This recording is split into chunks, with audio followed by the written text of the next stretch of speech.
Mesdames et messieurs, bonsoir et merci de regarder RTI 1. Tout de suite, le titre de ce journal. 85 morts et plus de 400 blessés, c'est le bilan des violences post-électorales d'octobre 2020. En conférence de presse ce lundi, le procureur de la République a présenté le rapport de l'unité spéciale d'enquête.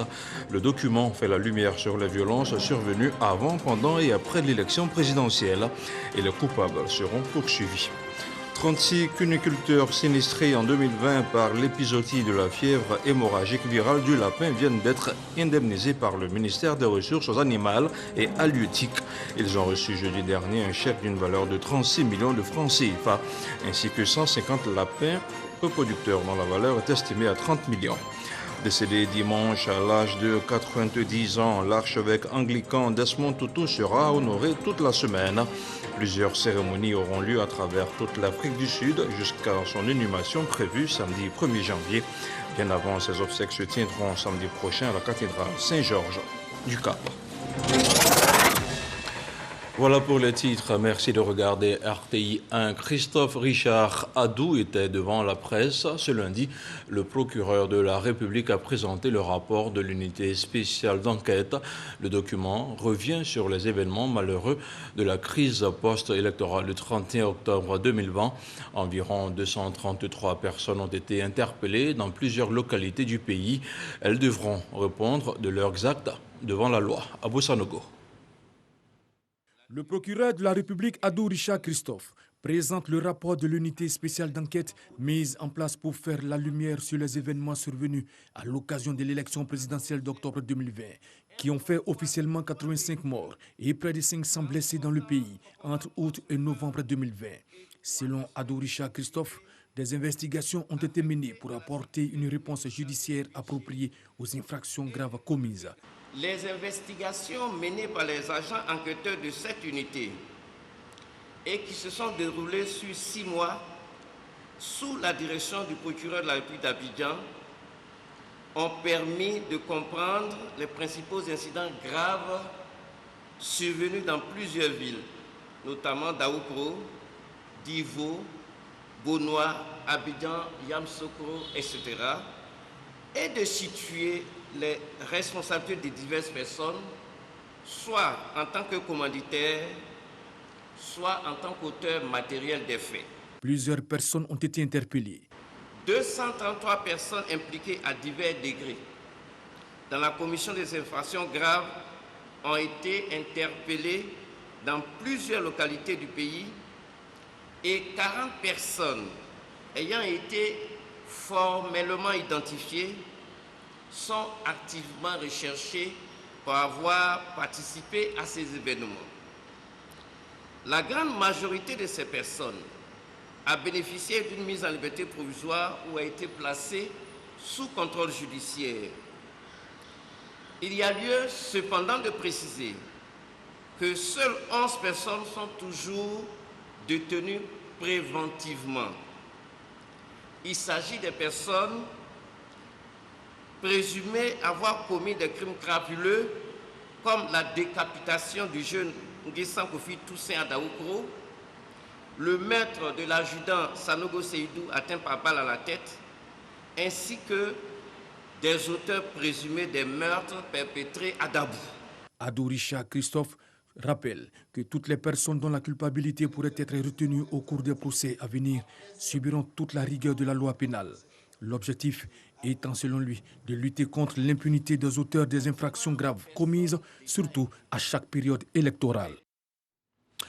En visite de travail en France, Nassé Batouré a partagé l'expérience de la Côte d'Ivoire en matière d'autonomisation des femmes. Dans son exposé, la ministre de la Femme, de la Famille et de l'Enfant a mis un accent particulier sur le projet FAFSI de la première dame Dominique Ouattara. La rencontre faisait suite au forum Génération Égalité, un forum qui s'est tenu sur le sol français en juin dernier. On fait le point avec Mahama Traoré. À l'origine de cette rencontre ministérielle, la volonté de la France de renforcer son partenariat avec le Bénin, le Cap-Vert, le Togo, le Sénégal, l'Afrique du Sud, le Niger, le Burkina Faso et la Côte d'Ivoire, afin de parvenir à une égalité entre les hommes et les femmes. Le rôle des femmes sur le continent africain, mais partout dans le monde, est important. Nous savons combien ce rôle a pendant longtemps été minimisé. Et nous savons que nous ne parviendrons pas à avoir un monde équilibré et un monde juste si nous continuons de laisser sur le bas-côté 52% de la population mondiale. Avec ses homologues, Elisabeth Moreno a donc examiné la condition et la place de la femme au sein des pays invités à cette rencontre. Occasion est donnée à chaque ministre d'exposer sur les politiques et programmes entrepris dans son pays pour favoriser l'autonomisation économique et financière des femmes. Pour ce qui est de la Côte d'Ivoire, la ministre Nassene Batouré a fait cas des initiatives nationales. Nous avons un fonds qui a été mis en place, le Fonds des femmes de Côte d'Ivoire, le FAFSI, au jour d'aujourd'hui, qui a pu rendre 260 000 femmes autonomes. 260 000 femmes sur l'étendue du territoire. La Côte d'Ivoire compte 26 millions d'habitants et 38% sont des femmes. Autre mécanisme d'autonomisation qui connaît un franc succès en Côte d'Ivoire, le FAFSI, Fonds d'appui aux femmes de Côte d'Ivoire, un dispositif de microcrédit alloué à plus de 260 000 femmes bénéficiaires sur l'étendue du territoire national. Si le pays semble être sur une bonne lancée, les violences basées sur le genre VBG se posent en obstacle. À ce jour, nous avons installé sur l'ensemble du territoire national 79 plateformes de lutte contre les VBG. Et nous avons 42 bureaux d'accueil genre dans les commissariats et les brigades. Elisabeth Moreno annonce poursuivre ses échanges avec les États africains sur la situation de la gente féminine, ce dans le cadre de la présidence française de l'Union européenne qui débutera le 1er janvier prochain. Retour à Abidjan où l'ambassadeur de la Corée du Sud a été reçu en audience par le ministre de la Promotion de la Bonne Gouvernance. Avec le diplomate coréen Epiphan Zorobi-Balo a fait le bilan de la coopération entre nos deux pays. Avec Lavry, Jean-Jacques Kwame. Après le patronat coréen, c'est au tour de l'ambassadeur de la République de Corée d'être reçu en audience par le ministre de la Promotion de la Bonne Gouvernance, du renforcement des capacités et de la lutte contre la corruption. La fin de l'année 2021 est l'occasion de faire le point de la coopération entre les deux pays en matière de lutte contre la corruption. L'une des actions sur lesquelles nous avons échangé, c'est de travailler sur des programmes de renforcement de capacité des fonctionnaires ivoiriens et des fonctionnaires également des cadres du secteur privé dans le domaine de la gouvernance et de la lutte contre la corruption. Et pour cela, nous avons sollicité la collaboration de COICA, l'approche de COICA qui est l'agence coréenne de coopération. Autre axe abordé, la digitalisation du contrôle de la corruption. Nous sommes en train de mettre en place une plateforme de signalement des cas de corruption. Cette plateforme va être lancée dès le mois de janvier sous la houlette de Monsieur le Premier ministre et chef du gouvernement. Il serait bien, dans le fonctionnement de cette plateforme, nous puissions arriver à un niveau de contrôle de la corruption que la Corée a pu atteindre. Un accord de principe est défini avec la République de Corée pour accompagner la Côte d'Ivoire dans ce système de contrôle digital des cas de corruption. Toujours à Abidjan, un atelier a réuni récemment des experts de l'enseignement technique et ceux de la promotion de la jeunesse. La rencontre a été présidée par le ministre Mamadou Touré. Il a appelé les deux entités à collaborer davantage pour une meilleure insertion des jeunes vulnérables issus des centres de services civiques. Théodore Zouzou, Franck Kodjo pour le commentaire.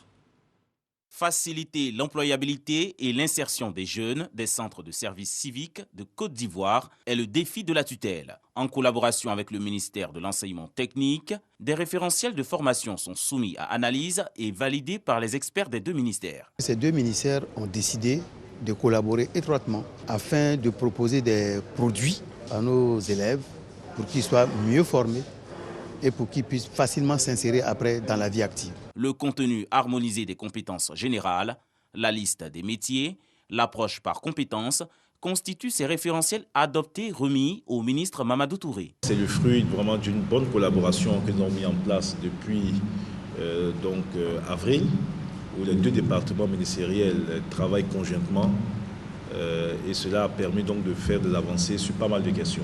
Je me réjouis donc qu'aujourd'hui, en tout cas dans certains métiers, on a pu donc établir donc des documents qui vont servir à délivrer donc un contenu donc de formation et des certificats donc, à des jeunes qui seront formés dans les centres de services civiques. Il nous faut, tout en nous félicitant du travail qui a été fait, il nous faut poursuivre pour donc cibler d'autres métiers qui peuvent donc faire l'objet d'un travail de référencement. Le ministre Mamadou Touré exhorte les experts des deux ministères à continuer dans cette dynamique de collaboration et invite l'Office du service civique national à répertorier de nouveaux métiers. 14 centres de service civique seront bientôt ouverts sur toute l'étendue du territoire national. Et sur un tout autre plan, 10 000 lapins seront vaccinés contre la fièvre hémorragique de l'espèce animale. On se rappelle que l'épizootie de la fièvre hémorragique avait causé de grosses pertes aux producteurs de la filière il y a 1 an. Les cuniculteurs sinistrés ont été indemnisés par le ministre Sidi Temoko Touré. C'était jeudi dernier. Ils ont reçu un chèque de plus de 36 millions de francs CFA. C'est un reportage de Jean-Marc Diadji. Depuis 2016, la filière canicole ou encore l'élevage de lapins est fragilisée par une crise sanitaire. Sur 20 000 lapins producteurs, 13 479 sont morts, causés par l'épizootie de la fièvre hémorragique virale. Cette maladie a conduit les éleveurs dans une situation de sinistre. À la rescousse, le ministère de tutelle vient avec une stratégie en faveur de 36 éleveurs. Aujourd'hui, nous avons perdu environ 72% de nos cheptels. Ça veut dire que ce mois de décembre, les éleveurs de lapins n'auront rien à vendre. Tout est mort. Donc ce soutien va au moins donner la vie à la structure. C'est pas de trop. On va demander encore un peu plus pour que ça parte un peu vite. On remercie le ministre des Ressources animales et halieutiques, M. Sidi Temoko, pour cette indemnisation. Au nombre des mesures prises par le ministère pour soulager les sinistrés, la vaccination des lapins. Le coup d'envoi est lancé par le ministre Sidi Touré. Une sensibilisation au cours de laquelle il a exhorté les éleveurs à respecter les mesures d'hygiène édictées. Je voudrais vous exhorter à protéger vos élevages et ceux de vos voisins en respectant les précautions suivantes. Deuxième élément, c'est de surveiller quotidiennement l'apparition de signes de maladie chez vos lapins. Et enfin, ne partagez pas de matériel et d'équipement avec d'autres propriétaires d'animaux.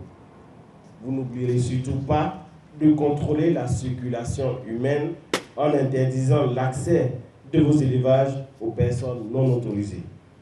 Et enfin, vaccinez vos lapins chaque 8 mois contre la fièvre hémorragique virale du lapin. La filière canicole, c'est plus de 1500 emplois directs et 3000 emplois indirects pour les jeunes. Elle contribue également à soulager les familles précaires. On s'intéresse maintenant au tourisme. Les belles plages de Côte d'Ivoire ont appelé les investisseurs à bâtir des réceptifs hôteliers de qualité, améliorant ainsi l'offre touristique de notre pays. Le Sud-Ouest est un exemple parmi tant d'autres. À Grand Bérébi, vous pourrez découvrir sur votre passage la tombe du grand-père de Kwame Nkrumah, le premier président du Ghana. De passage dans la localité, nos reporters ont jeté un coup de projecteur sur les ambitions du conseil municipal. C'est un focus réalisé par Noël Niayo. Roc, un village du périmètre communal de Grand Bérébi. Il est situé à une dizaine de kilomètres de la commune et à 1 heure de San Pedro, la capitale régionale. Au nombre des curiosités à découvrir dans ce village, cette tombe. La tombe du grand-père de feu Kwame Nkrumah, le premier président ghanéen. C'est le père du père de Kwame Nkrumah. Et par Gro, qui a fait Gro Yuru, et Yuru, qui est le père de Kwame Nkrumah.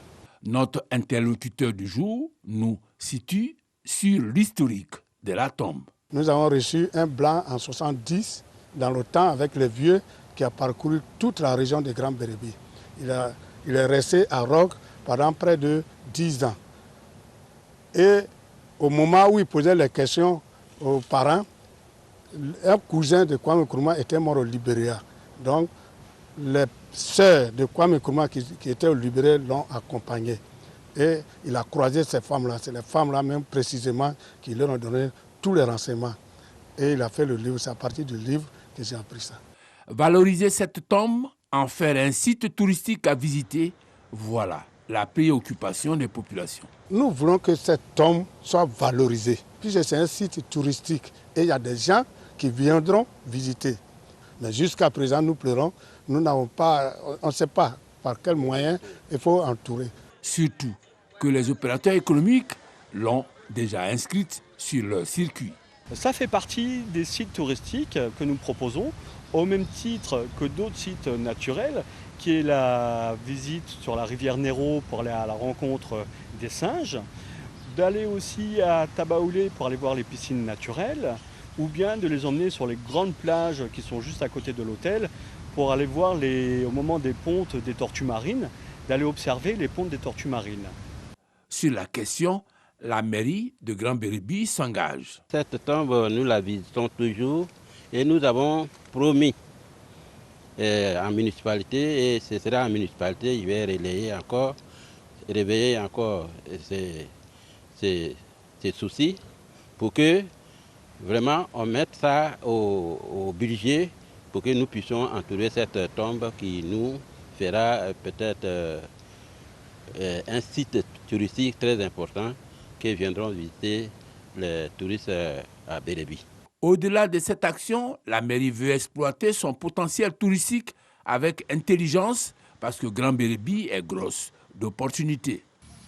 Nous avons des cascades ici, au niveau de la Dodo, précisément à Traillé. Il y a la cascade de la Dodo. Ce n'est pas seulement à la Nawa que nous avons les cascades ou bien à Man, mais à Bérébi, nous avons les cascades ici aussi. Il y a aussi la visite sur la Néro, où nous avons les singes. Il y a aussi les crocodiles de la Néro. Il y a pas mal de sites, tels que le premier vient de le dire, il y a une piscine naturelle à Tabaoulé. Très magnifique. Des opportunités singulières à entretenir. Nous disons à la population que nos sites, nos villages sont des sites touristiques. Il faut il faut recevoir tous les étrangers qui viendront pour attirer suffisamment de personnes qui veulent visiter nos pays, notre région. C'est plus la plage est naturelle, plus ça attire du monde. Les Européens, par exemple, ils ont vu plusieurs choses, mais ils ont besoin du naturel. Et c'est ce qui fait la particularité des plages des Grand Bérébi. Voilà qui explique l'avènement de la charte pour régenter les activités du secteur touristique. Il faut que toutes les parties arrivent à bénéficier des retombées du tourisme.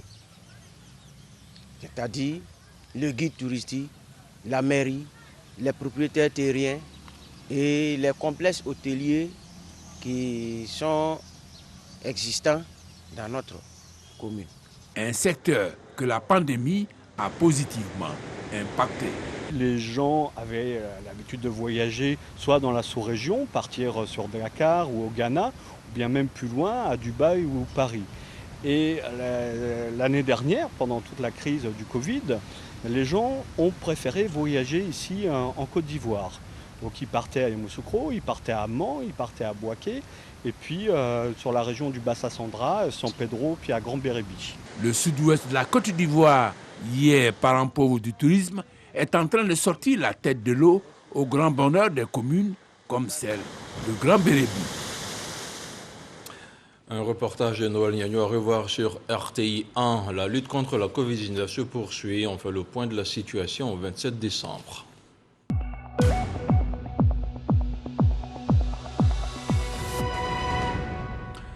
Le ministère de la Santé, de l'Hygiène publique et de la couverture maladie universelle a enregistré ce lundi 27 décembre 98 nouveaux cas de Covid-19 sur 2408 échantillons prélevés, soit 4,1% de cas positifs, 36 guéris et 0 décès. À la date du 27 décembre, la Côte d'Ivoire compte donc 64 527 cas confirmés, dont 61 319 personnes guéries, 707 décès et 2480 290 cas actifs. Le nombre total d'échantillons est d'1 213 207. Le 26 décembre, 58 490 doses de vaccins ont été administrées, soit un total de 6 880 630 doses du 1er mars au 26 décembre. Le ministre de la Santé, de l'Hygiène publique et de la couverture maladie universelle invite toutes les personnes de plus de 18 ans à se faire vacciner dans les centres dédiés. Il rappelle que la vaccination contre la Covid-19 est gratuite et volontaire. Et voici maintenant 15 ans que ça dure. Le spectacle d'humour Bonjour, produit par la RTI, s'est déroulé samedi dernier au Palais de la Culture de Trècheville. Plusieurs artistes de renom ont égayé le public qui n'a pas boudé son plaisir. Bonjour 2022 a vu la participation de web humoristes. Un reportage de Serge Pacom Didi commenté par Franck Codio. Une quinzaine d'humoristes pour cette 15e édition du Bonjour 2022. Le Comedy Show, l'une des activités phares du groupe RTI toutes les fins d'année. De nombreux passionnés de l'humour encore au rendez-vous pour terminer en gaieté l'année 2021.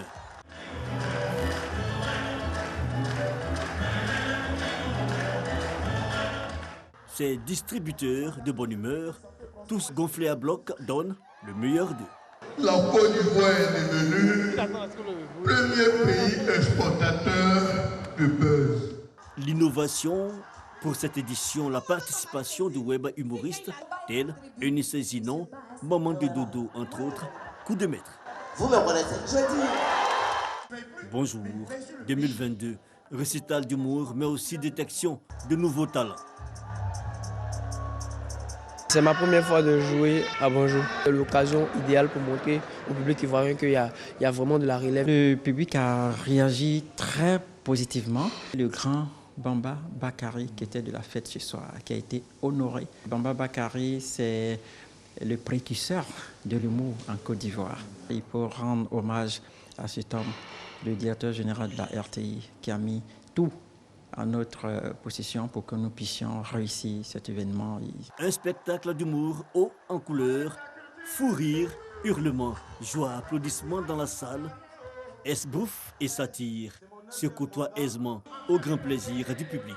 Les spectateurs, à leur tête, le directeur général de la RTI, la ministre d'État Kandia Kamara, le gouverneur du district d'Abidjan Begré Mambé, traditionnels invités, ne boudent pas leur joie. C'est un spectacle de très haute qualité. Les idées étaient denses et le langage était très clair. Et en plus de cela, il y avait beaucoup de possibilités de trouver là l'humour typiquement ivoirien. Et on a passé une très belle soirée. Rendez-vous est alors pris pour le 1er janvier 2022 sur le coup de 20h50 pour la télédiffusion de Bonjour 2022. Et dans l'actualité hors de chez nous, le Sénégal a inauguré ce lundi 27 décembre son premier train express régional. Il va relier Dakar à la ville de Diamniadio sur un tronçon de 35 km. Le TER porte la promesse de désengorger la capitale, notamment connue pour ses bouchons monstres. Sa mise en service a été plusieurs fois reportée depuis le lancement des travaux début 2017. Le TER de Dakar a pour ambition de transporter 115 000 personnes par jour, une fois son rythme de croisière atteint d'ici 2 semaines. Le projet a coûté 780 milliards de francs CFA. Une semaine de deuil national a été décrétée en Afrique du Sud pour l'icône de la paix, l'archevêque Desmond Tutu, décédé dimanche à l'âge de 90 ans. La disparition de cette immense figure morale de la lutte contre l'apartheid a suscité une avalanche d'hommages à travers le monde entier. Desmond Tutu sera inhumé le 1er janvier 2022 après des hommages mérités dus à son rang d'homme de paix et de cohésion sociale. Avant de refermer ce journal, je vous propose de suivre ce communiqué de la Direction générale du protocole d'État, un communiqué relatif à la cérémonie de présentation des vœux de Nouvel An à son Excellence M. Alassane Ouattara, président de la République de Côte d'Ivoire. Il est lu par Abou Sanogo. La cérémonie de présentation des vœux de Nouvel An à son Excellence M. Alassane Ouattara, président de la République, aura lieu le jeudi 6 janvier 2022 de 9h à 12h30 au palais de la présidence de la République selon l'ordre du passage ci-après. 7h30 et 8h30. Installation des hautes personnalités de l'État prenant part à la cérémonie. Monsieur le Premier ministre, chef du gouvernement, Monsieur le Président de l'Assemblée nationale, Monsieur le Président du Sénat, Mesdames et Messieurs les Présidents des institutions de la République, Madame et Messieurs les ministres d'État, Messieurs les ministres à la présidence de la République, Monsieur le garde des Sceaux, ministre de la Justice et des Droits de l'Homme, Monsieur le ministre de l'Intérieur et de la Sécurité, Monsieur le ministre des Eaux et Forêts, Madame la ministre du Plan et du Développement, Monsieur le ministre des Transports, Monsieur le ministre de l'Économie et des Finances, Madame la ministre de la Fonction publique et de la modernisation de l'administration, Monsieur le ministre du Budget et du Portefeuille de l'État, Monsieur le ministre de la Communication, des Médias et de la Francophonie, porte-parole du gouvernement, Monsieur le ministre de la Promotion de l'investissement et du développement du secteur privé, Monsieur le ministre de l'Emploi et de la Protection sociale, Monsieur le directeur du cabinet du Premier ministre, Madame la secrétaire générale du gouvernement. 9h, 9h20, groupe 1. Mesdames et Messieurs les chefs de mission diplomatique, Monsieur le coordonnateur résident du système opérationnel des Nations Unies, Madame la représentante spéciale du président de la Commission de l'Union africaine, Monsieur le président du groupe de la BAD, Madame la représentante résidente de la CEDEAO, Madame la représentante résidente du PNUD, Monsieur le représentant résident de l'UEMOA, Monsieur le directeur exécutif du Conseil de l'Entente, Monsieur le représentant résident du FMI, Madame la représentante résidente de la Banque mondiale, Monsieur le représentant résident de la SFI, Monsieur l'administrateur pour la Côte d'Ivoire au groupe de la BAD, Monsieur le représentant résident de la BCAO, Monsieur le représentant résident de la BOAD. 9h20, 9h30, groupe 2. 5 représentants par institution de la République ci-après. Assemblée nationale, Sénat, Conseil constitutionnel, Cour de cassation, Conseil d'État, Cour des comptes, Conseil économique, social, environnemental et culturel, Grande chancellerie, Médiateur de la République, Commission électorale indépendante, Haute autorité pour la bonne gouvernance, Inspection générale d'État, Madame et Messieurs les procureurs généraux près la Cour de cassation et le Conseil d'État et la Cour des comptes, Messieurs les premiers avocats généraux des parquets généraux près la Cour de cassation, le Conseil d'État et la Cour des comptes, Mesdames et Messieurs les premiers présidents des cours d'appel d'Abidjan, de Bouaki, de Daloa, de Korogo et de commerce d'Abidjan, Messieurs les procureurs généraux près les cours d'appel d'Abidjan, de Bouaki, de Daloa, de Korogo et de commerce d'Abidjan, Monsieur le président du tribunal de première instance d'Abidjan, Mesdames les présidentes des tribunaux de première instance de Yopougon et de commerce d'Abidjan, Messieurs les procureurs de la République près les tribunaux de première instance d'Abidjan, de commerce et de Yopougon. 9h50 et 10h20, groupe 3, 9h50 et 10h. Mesdames et Messieurs les préfets de région, Madame et Messieurs les présidents des conseils régionaux, Monsieur le président du bureau de l'Union des villes et communes de Côte d'Ivoire, Messieurs les maires du district d'Abidjan, Monsieur le maire de la commune de Yamoussoukro, Mesdames et Messieurs les présidents ou secrétaires généraux des partis et groupements politiques. 10h20, 10h30, groupe 4. Monsieur le général de corps d'armée, chef d'état-major général des armées, Monsieur le général de corps d'armée, commandant supérieur de la gendarmerie nationale, Monsieur l'administrateur général, directeur général de la police nationale, Monsieur le directeur général des douanes, Monsieur le directeur général des affaires maritimes et portuaires, Madame la directrice générale des forêts et de la faune, et leurs collaborateurs.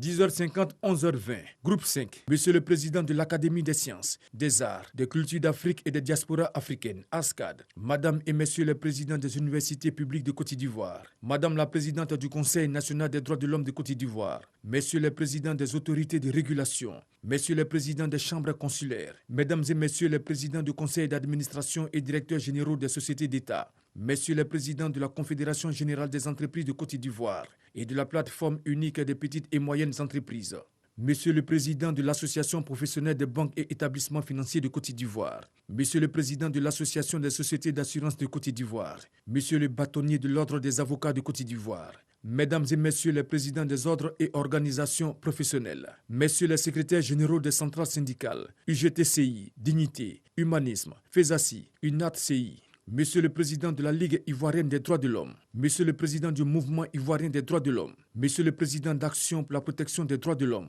11h20, 11h50. Groupe 6. Monsieur le Vice-président et 20 membres du directoire de la Chambre nationale des rois et chefs traditionnels, Monsieur le Président et 20 membres du Forum national des confessions religieuses, Monsieur le Président et 20 membres du Conseil supérieur des imams.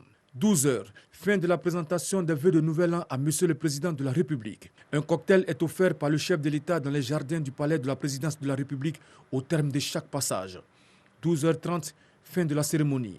Notez bien, Les cartons d'invitation sont à retirer au ministère d'État, ministère des Affaires étrangères, de l'intégration africaine et de la diaspora, auprès de la Direction générale du protocole d'État, du mardi 28 au jeudi 30 décembre 2021, de 9h à 17h. Les personnalités ci-dessus citées sont priées de se présenter à la cérémonie 30 minutes au plus tard, avant l'heure du passage indiquée dans le présent communiqué, dans le strict respect des mesures barrières édictées dans le cadre de la lutte contre la pandémie à Covid-19. Ce journal est terminé. Toute la rédaction de RTI 1 vous remercie de l'avoir suivi. L'info revient demain matin dès 6h30 avec Régis Kofi. Bonsoir à tous et que la paix soit à tous.